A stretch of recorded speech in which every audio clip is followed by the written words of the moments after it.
జాతస్య హి ధ్రువో మృత్యుః, పుట్టిన వానికి మరణము తప్పదు, మరణించిన వానికి జన్మము తప్పదు.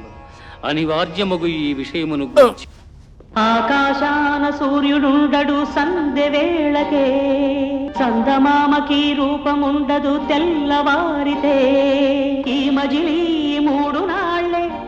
గండికోట పుంతలో అనాథ శవం, మొండె నుండి వేరు చేయబడిన తల. ఎవరా యువకుడు? ఎవరు చంపారతన్ని? కుటుంబ కలహ. ప్రోగ్రాంలు నచ్చట్లేదా అప్ప? నీకు తగిలిండేది చచ్చిపోయేంత దెబ్బ కాదులేపా. అంటే నేను బతుకుతానా సార్? రాత బాగుంటే కత్తులతో పొడిచినా బాంబులేసినా చావరప్ప. బాగోపోతే చిన్న బ్లేడు ముక్క చాలు మన ప్రాణాలు పోవటానికి.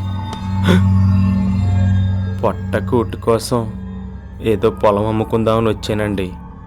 ఈ కత్తులతోని బాంబులతోని నాకేం, పిల్లలకేం సంబంధం అండి?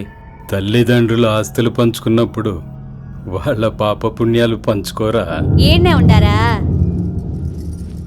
మీకు దెబ్బలు తగిలినాయని మావయ్య సానా బాధపడతా ఉండాడు. అతిథికేమైనా అయితే ఆయన అస్సలు తట్టుకోలేడు. ఏమయ్యా, శ్రీకాంత్ అన్న ఆయనకి రెస్ట్ ఇమ్మన్నాడు. మావయ్య పోదామా? రాయ్యా.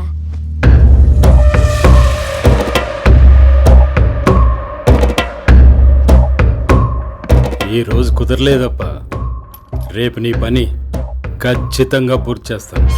అదే నీ పొలం పని. అమ్మోరికి అవ్వాలని మేత, ఏనాడో రాసేసిన రాత, ఎలుగుందారే తిరిగడి సాక. హో